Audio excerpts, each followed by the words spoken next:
berdemo di depan kantor Kementerian Pendidikan dan Kebudayaan menolak sejumlah syarat PPDB yang dinilai merugikan siswa.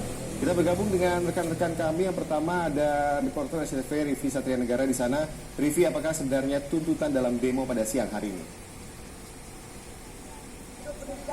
Ya Reza, tuntutan utama para perwakilan orang tua yang melakukan unjuk rasa di kantor Kemendikbud sejak pukul 10 pagi ini adalah pembatalan PPDB di DKI.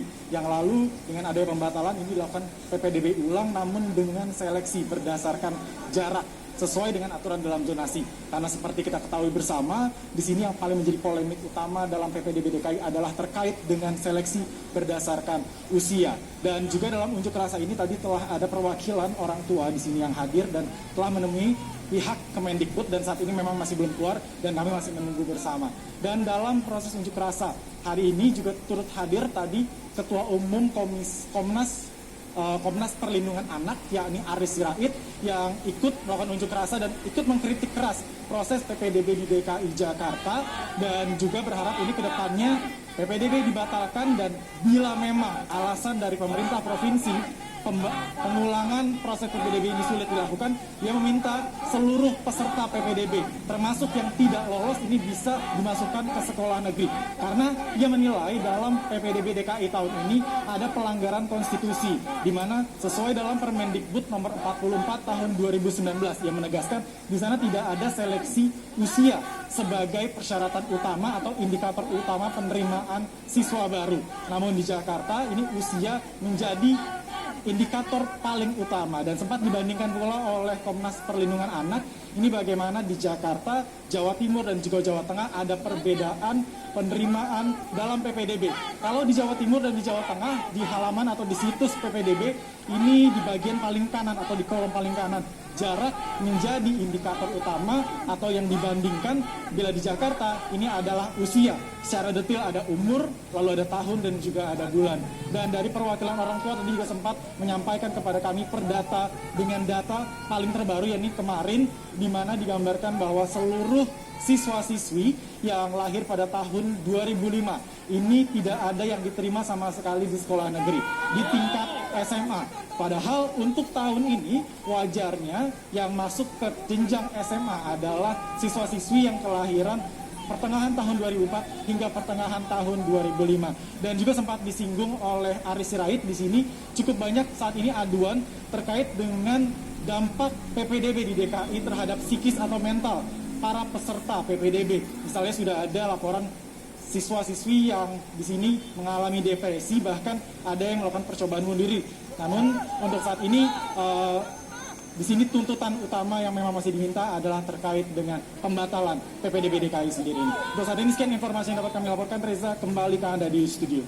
Baik, terima kasih Rivi atas informasinya. Kemudian saudara, imbas dari seleksi PPDB berdasarkan syarat batas usia, 6 calon siswa di Kelurahan Menteng khawatir tidak bisa sekolah. Kita bergabung dengan rekan Rusdi Maulana di posko PPDB Kelurahan Menteng. Rusdi, lantas bagaimana nasib ke-6 siswa tersebut yang hingga kini belum menemui kejelasan? Rusdi. Ya, Reza, benar sekali imbas dari pendaftaran PPDB dengan mengurutkan usia tentunya memiliki dampak besar bagi sebagian besar dari masyarakat di DKI Jakarta karena ada banyak dari mereka yang tidak bisa mendaftarkan karena dinilai usianya terlalu muda. Seperti di posko PPDB Kelurahan Menteng Jakarta Pusat ini ada 6 calon siswa yang saat ini nasibnya digantungkan dan mereka khawatir tidak bisa bersekolah.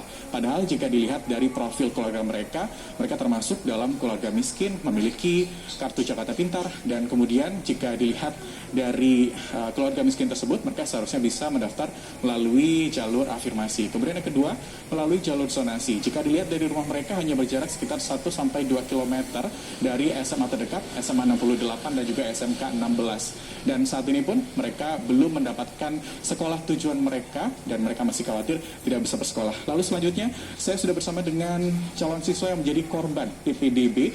Ada Amara di sini. Amara, saat ini umurnya berapa? Kalau kemarin tidak bisa lolos di PPDB? Umurnya 14 tahun 8 bulan. 14 tahun 8 bulan. Kemarin kenapa akhirnya terdegradasi dari pendaftaran ini? Karena yang daftar di dua jalur kemarin itu umurnya 15 tahun lebih dan di atas 18 tahun. Jadi tidak diterima karena umurnya masih terlalu muda ya. Terus apa yang akan dilakukan selanjutnya Amara setelah ini? Ini kan masih ada satu jalur prestasi lagi, ataupun ada mendaftar di sekolah swasta mungkin atau gimana? Mau mencoba di jalur prestasi di jalur berikutnya. Kalau ya nggak bisa, ya mungkin Bu. Tergantung dari orang tua aja. Lalu kalau dari jalur prestasi, prestasinya apa aja Amara yang akan dibawa nanti untuk melengkapi berkas? Nilai raport sama akreditasi dari sekolah. Untuk prestasi non-akademik ada? Tidak ada. Oke, jadi nanti SMA mana yang akan dituju nanti? Kan kemarin sudah gagal mendaftar ya. Berarti sudah ada SMA cadangan lagi yang dipengenin sama Amara sendiri dan juga orang tua. Boleh disebutkan SMA mana saja? SMA 68, SMA 1 sama SMA 4. Oke, masih ada jalur prestasi nanti tanggal 1 ya. Semoga nanti bisa lolos lagi di jalur berikutnya Amara. Saya akan bertanya selanjutnya dengan orang tua dari Amara, ada Ibu Nita di sini. Ibu Nita, usaha apa yang sudah dilakukan oleh orang tua sendiri agar anaknya bisa mendaftar di PPDB ini, Bu? Saya sama ini berusaha untuk ikuti semua jalur yang ada, tapi memang karena sudah tidak ada harapan, ya paling saya ada usaha saya untuk di jalur berikutnya. Itu jalur prestasi akademik. Tapi kalau seandainya memang tidak juga nyangkut, ya saya lihat situasi keuangan juga nantinya.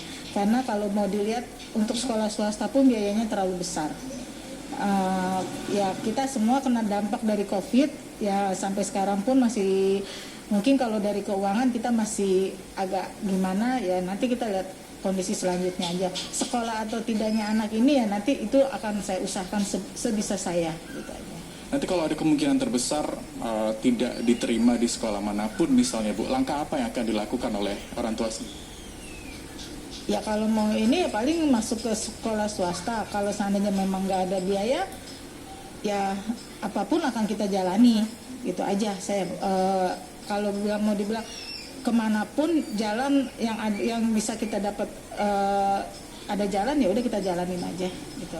Tadi di balik layar saudara, Ibu dan juga Amara ini sempat bilang terceletuk bahwa kalau misalkan tidak sekolah saya akan berternak lele. Itu gimana ceritanya Bu? Ya. Jadi gini, kemarin itu karena mungkin sudah ada saking dia udah ini banget, oplos banget dia sama selama ini yang dia jalani, sampai dia bilang, Ibu, kalau gimana kalau saya ternak lele aja sambil ngumpulin uang buat tahun besok sekolah. Karena dia merasa memang untuk tahun ini dia tahu kondisi keuangan ayahnya seperti apa. Untuk masuk ke sekolah swasta mungkin juga masih antara iya dan tidak gitu. Jadi sampai anak ini punya berpikiran apa saya harus cari uang sampai dia punya ternak lele, berapa modalnya itu. Sampai kepikiran seperti itu ya. Semoga nanti berhasil Amara di jalur prestasi dan juga ataupun memilih sekolah lainnya ya Bu ya. Dan tentu ini harus menjadi perhatian bagi pemegang kebijakan agar tidak ada korban PPDB lain seperti Amara dan juga teman-temannya. Sementara demikian kembali ke Reza di studio. Baik, terima kasih Rusdi dan juga Rifia.